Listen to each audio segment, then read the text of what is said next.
Assalamualaikum. Hopefully you all doing great. Zoya Malik is here with another lecture video. And students, today we have a topic of shielding effect. Okay, बच्चे, in this video you will understand about what is shielding effect and what are the trends of shielding effect. And बच्चे, in my previous lecture video I taught you about atomic radius clearly, ठीक है. So for better understanding I would surely recommend कि आप lecture number 1 के अंदर मेरा location position of an element समझ सकते हैं, ठीक है, regarding with period and group की बेसिक इन्फॉर्मेशन. लेक्चर नंबर 2 के अंदर मैंने आपको एटॉमिक रेडियस बताया था और आज लेक्चर नंबर 3 के अंदर मैं आपको शील्डिंग इफेक्ट एक्सप्लेन करूंगी कि आप कैसे डिटरमिन कर सकते हैं. ओके बच्चे, and this is very important question regarding your exam point of view, so please pay attention. Okay बच्चे, आपके पास सबसे पहले शील्डिंग इफेक्ट हम क्या कहेंगे? The reduction in force of attraction between nucleus and valence electron by the electron present in the inner subshell is called shielding effect. ठीक है, अब बच्चे ये तो स्टेटमेंट हो गई आपकी. अब हम इसको समझते हैं कि ये क्या कहना चाह रहे हैं. रिडक्शन का मतलब होता है बच्चे कमी, ठीक है, रिड्यूस होना, कम होना. In force of attraction, force of attraction में कमी होना, किसमें? न्यूक्लियस में और वैलेंस इलेक्ट्रॉन्स में. बच्चे फोर्स ऑफ अट्रैक्शन किसके बीच में होगी? Between nucleus and valence electrons. Valence electrons means last electrons. और इन दोनों के बीच में ही क्यों अट्रैक्शन हो रही है बच्चे? बेसिकली आपके पास न्यूक्लियस एक पॉजिटिव चार्ज है due to presence of protons और वैलेंस शेल के अंदर इलेक्ट्रॉन्स है जिनके ऊपर नेगेटिव चार्ज है. तो बच्चे unlike charges always attract each other. Okay, तो बच्चे electrons present inner sub shell is called shielding effect. अब इसको हम समझते हैं. अब देखिए बच्चे, आपके पास जब बहुत ज्यादा शेल्स होंगे, ठीक है, तो ये जब शेल्स ज्यादा होंगे तो नंबर ऑफ इलेक्ट्रॉन्स भी ज्यादा होंगे. जब इलेक्ट्रॉन ज्यादा हो जाएंगे तो ये न्यूक्लियस का लास्ट शेल वाले इलेक्ट्रॉन्स को ग्रैब करके रखना डिफिकल्ट हो जाएगा, ठीक है. और ये कब होगा? जब एटॉमिक स्ट्रक्चर बड़ा होता जाएगा. जब स्ट्रक्चर जितना बड़ा होगा, न्यूक्लियस के लिए अपने लास्ट वाले इलेक्ट्रॉन को बॉन्ड करके रखना डिफिकल्ट होगा.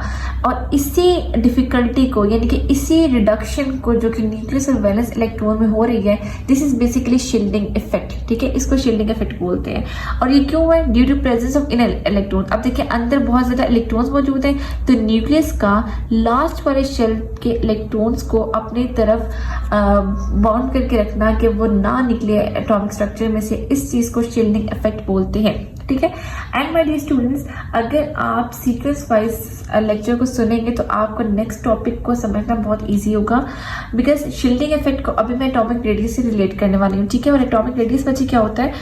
ट्रेंड्स मैंने आपको बताया दो तरीके से आप मेंशन करेंगे, from top to bottom in a group and from left to right in a period, ठीक है. बच्चे टॉप टू बॉटम अगर देखा जाए तो शील्डिंग इफेक्ट आपके पास क्या होता है? इंक्रीज होता है. अब बहुत से बच्चे यहाँ पे कंफ्यूज हो जाते हैं कि शील्डिंग इफेक्ट इंक्रीज कैसे हुआ, शील्डिंग इफेक्ट तो डिक्रीज होना चाहिए था. बच्चे शील्डिंग इफेक्ट इटसेल्फ ही एक रिड्यूसिंग फोर्स है. तो जैसे जैसे आप top to bottom in group move करेंगे, फर्स्ट के पास 2 शेल्स है, फर्स्ट एलिमेंट के पास फर्स्ट शेल है, सेकेंड पीरियड में 2 शेल्स आ जाएंगे, नेक्स्ट में 3 आ जाएंगे, उसके बाद 4 आ जाएंगे. और जैसे जैसे शेल्स इंक्रीज हो रही हैं, नंबर ऑफ इलेक्ट्रॉन्स भी इंक्रीज हो रहे हैं और फोर्स ऑफ अट्रैक्शन डिक्रीज हो रही है. तो जब कमी आएगी फोर्स ऑफ अट्रैक्शन में तो फिर शील्डिंग इफेक्ट ऑब्वियसली इंक्रीज ही होगा ना, ठीक है. क्योंकि शील्डिंग इफेक्ट क्या है कि फोर्स में कमी आना. तो जैसे जैसे हम डाउन द ग्रुप मूव करेंगे तो कमी आएगी, जिसकी वजह से शील्डिंग इफेक्ट क्या हो जाएगा? इंक्रीज होगा, ठीक है. होपफुली आपके पॉइंट समझ आए. ओके बच्चे, और इसका रीजन भी मैंने आपको बता दिया कि नंबर ऑफ शेल इंक्रीज हो रहे हैं और इलेक्ट्रॉन्स उसके अंदर इंक्रीज हो रहे हैं, ठीक है. तो न्यूक्लियस का वैलेंस शेल के इलेक्ट्रॉन्स को ग्रैब करके रखना डिफिकल्ट होगा. That's why shielding effect increases. Okay बच्चे, इफ आई से कि लेफ्ट टू राइट क्या होगा? तो बच्चे as you move from left to right in a period shielding effect remains constant, ठीक है.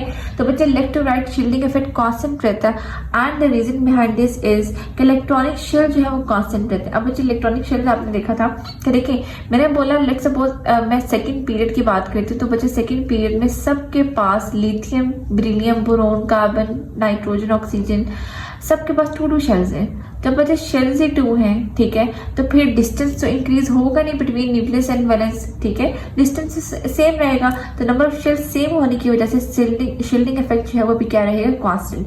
क्यों? क्योंकि नंबर ऑफ शेल कांस्टेंट है. So this is basic concept regarding your shielding effect.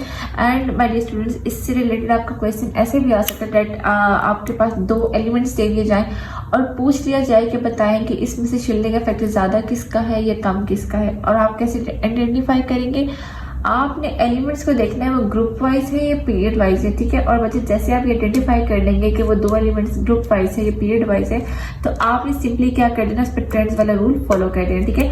Let's suppose मैं आपको कहती हूँ कि एक है आपके पास एक एलिमेंट बोरोन, ठीक है, और एक और हम कर लेते हैं। लेट्स सपोज मैं आपको कहती हूँ एक है आपके पास एलिमेंट लिथियम, ठीक है, और उसके बाद मैं आपको कहती हूँ सोडियम। अब मैं आपसे पूछती हूँ कि मुझे बताएं कि इसमें से दोनों का शील्डिंग इफेक्ट किसका ज्यादा है, लिथियम का ज्यादा है या सोडियम का ज्यादा है। आप क्या करेंगे, आप पहले इन दोनों को देखेंगे लिथियम और सोडियम ग्रुप वाइज है या पीरियड वाइज है। तो बच्चे लिथियम और सोडियम दोनों क्या होते हैं, ग्रुप वाइज है। पहले ऊपर जो है वो सेकेंड लाइक पीरियड के अंदर लिथियम है, थर्ड के अंदर क्या आता है, सोडियम आता है, ठीक है।